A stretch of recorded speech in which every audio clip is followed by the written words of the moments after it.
Ok, hello. Thì ở video trước mình đã chèn bootstrap vô trong project của tụi mình.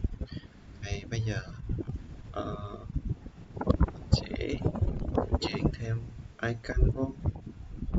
Thì mình sẽ sử dụng ở đây mình sẽ sử dụng material icons các bạn. Ở đây mình có hai cách để mình chèn thì chèn trong CSS style hay là mình sẽ sử dụng cái đường link này, copy đường link này, pass nó vô trong project của các bạn. Đây, format lại to app. Ok, thì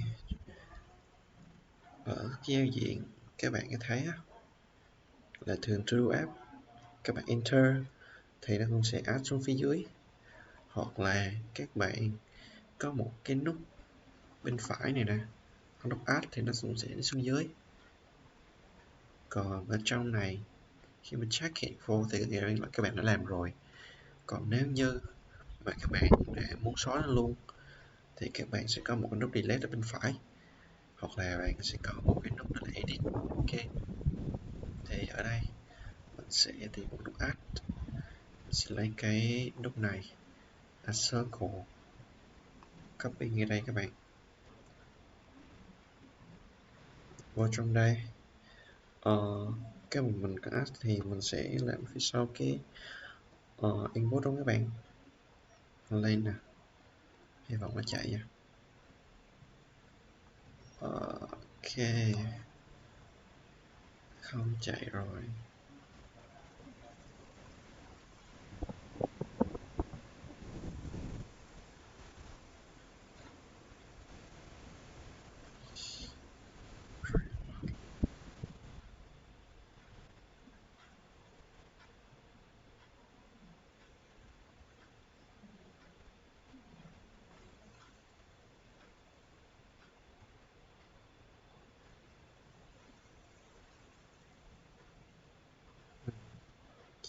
Mình sẽ mở cái này trên Google Chrome nhé.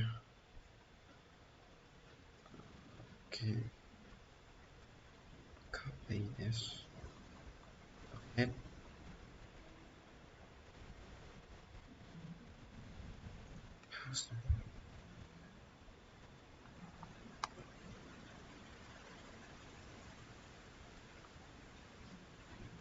Ok, my god, add circle.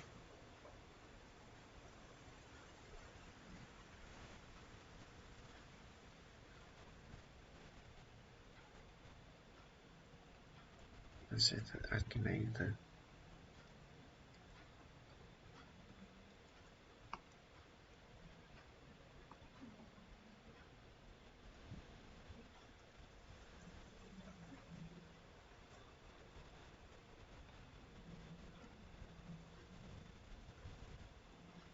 Không chạy.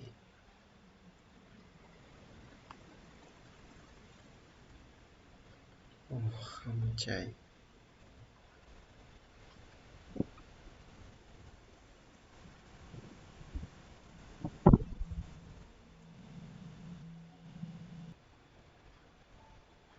Ok các bạn, thì để mà chỉnh cái lỗi vừa nãy á, ở đây á, mình lúc nãy có một cái là outline để chỉ đó, mình xóa đi, mình chỉ đỡ là material icons thôi, rồi là add icon, add circle, format lại thì các bạn thấy ở đây nó có icon rồi nha.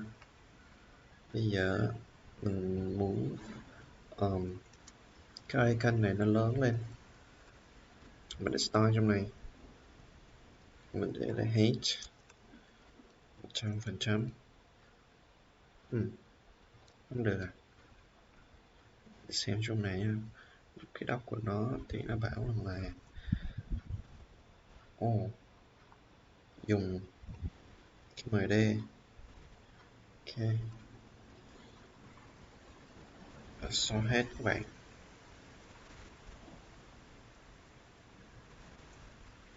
Password và số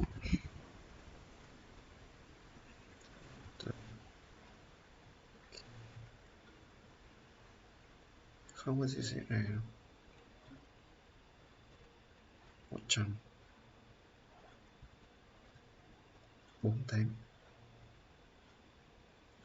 không có gì xảy ra luôn.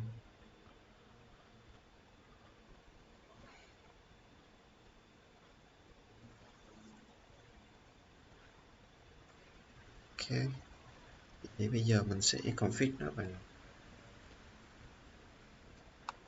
cách như thế này. Mình vô kiểm tra.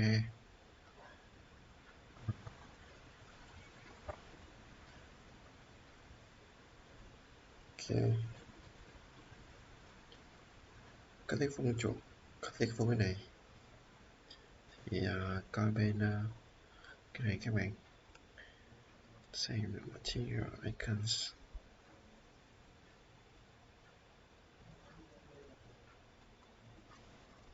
Ok,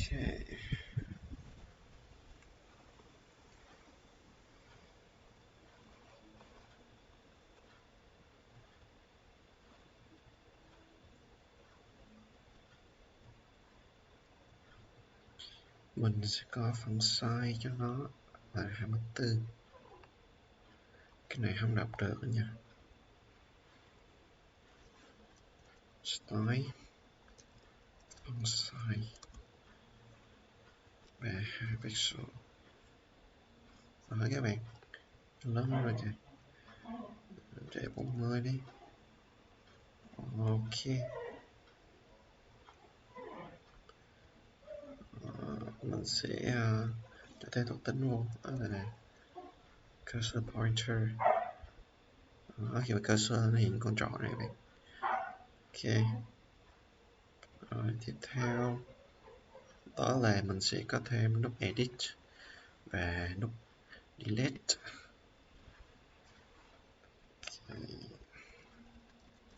Edit, edit, copy, và cứ mỗi cái này thì mình sẽ cho nút edit vô. Ok, checkbox.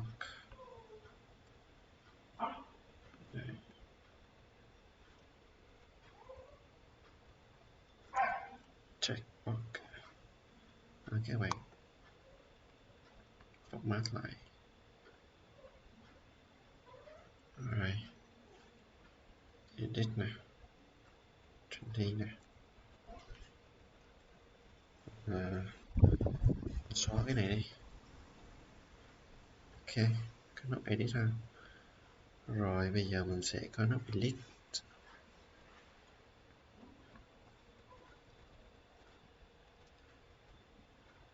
Delete cái này ha. Copy,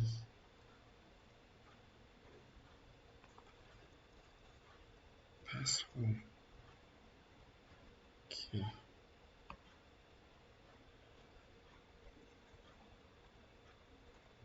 ok. Thì mình đã có delete và edit. Đó, bây giờ cái vấn đề á, ok,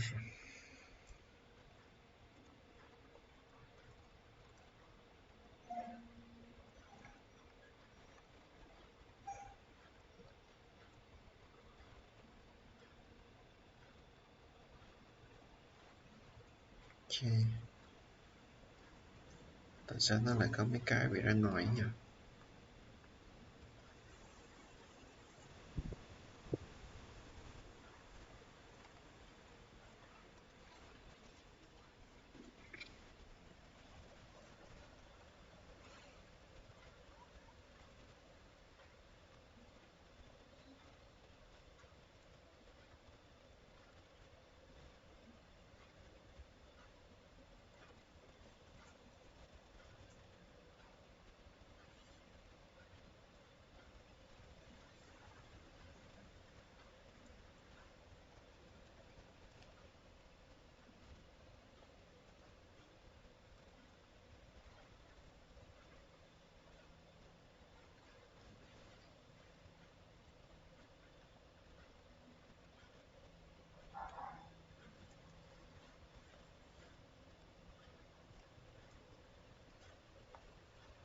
Ok, thì bây giờ các bạn sẽ cho hai cái nút này nó đi qua bên phải.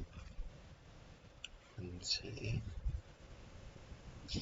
làm như thế này,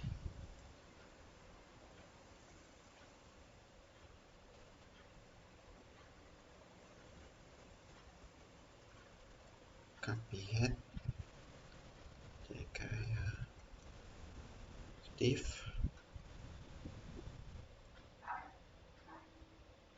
rồi cái div này mình để class. Ok, rồi two, two. Oh, không được các bạn.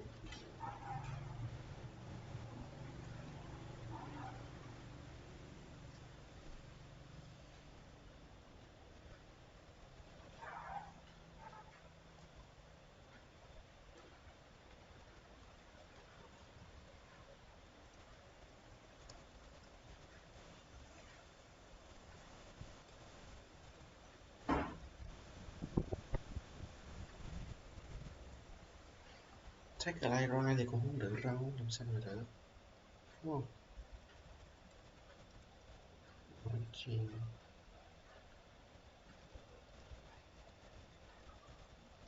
auto không được không?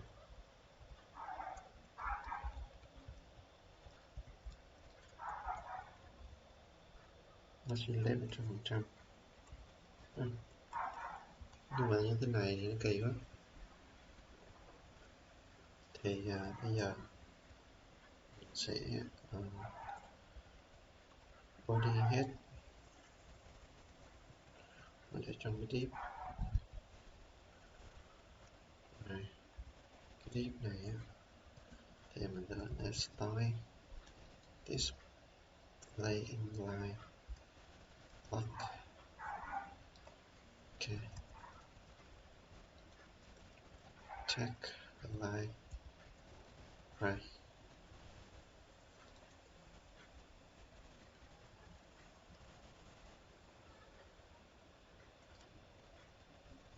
Ok, inline lock.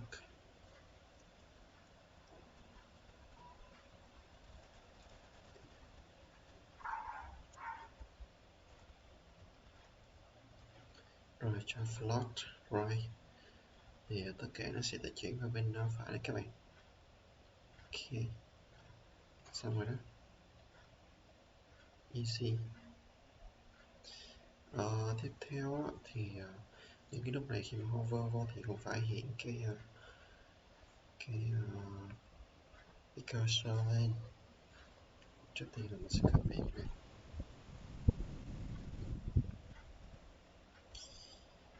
ngay tại chữ edit, Ctrl D, style,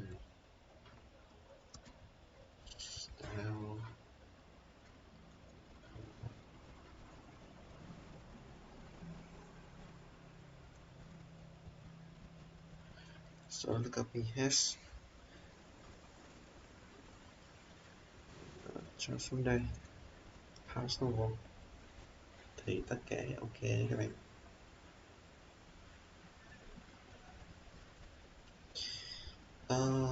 Cái label thật sự thì nó không thể nằm trong cái label được, cái này nè không thể nằm trong cái label được,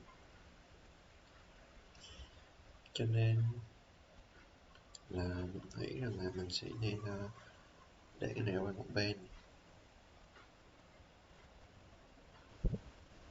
sẽ để cái này qua một bên, test này thì nó lại đi xuống dưới nút tiêu. Ok, mình sẽ ra bootstrap, mình tốn thời gian nhưng mà mình tìm hiểu các bạn, mình sẽ tìm hiểu từ từ.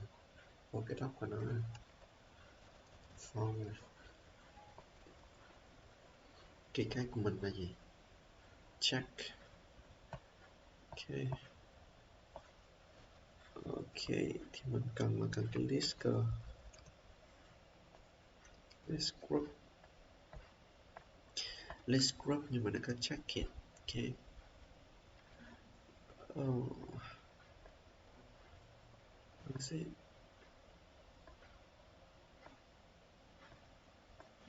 Ở đó phía dưới cùng. Oh.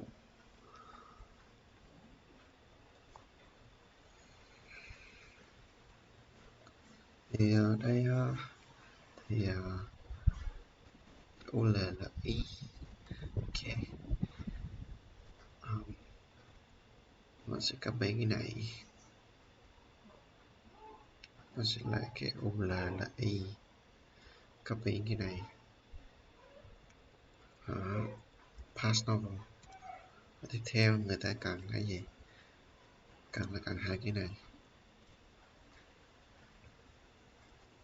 Rồi, easy. Let's group item. Tiếp theo mình sẽ copy hết cái này, mình thay đổi trong đây thôi. Ok, xóa cái class này đi.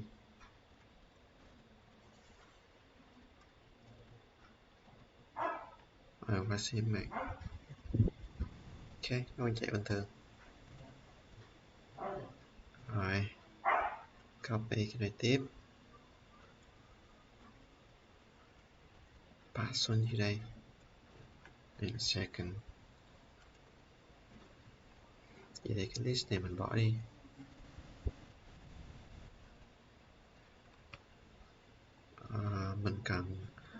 Mình cần cái cursor nữa các bạn. Mình cần cái này nè, cái tiếp này, lấy nó vào. Mình không có để trong Bible, mình để trong cái list này nè. Đó, nhào qua bên phải luôn. Là y này như vậy, pass nó vào. Đó.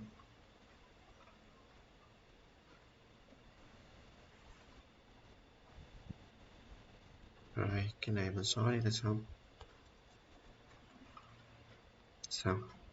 Ok, cursor đây, click. Ok, cái chỗ nút này mình cho margin một tí, mình nhìn nó hơi nó kỹ. Đó là trên cái thằng form control, margin gì, margin right, sẹt 3. BR sẹt 3 như là nó không có nhận margin như thế này. Margin S, margin E sao các bạn? ME 3 đúng rồi bạn, dùng ME đó. Trời ơi, ok, mình để 2 rồi. Rồi thì giao diện các bạn nó như thế này. Thì video tới thì mình sẽ sử dụng JavaScript nha các bạn.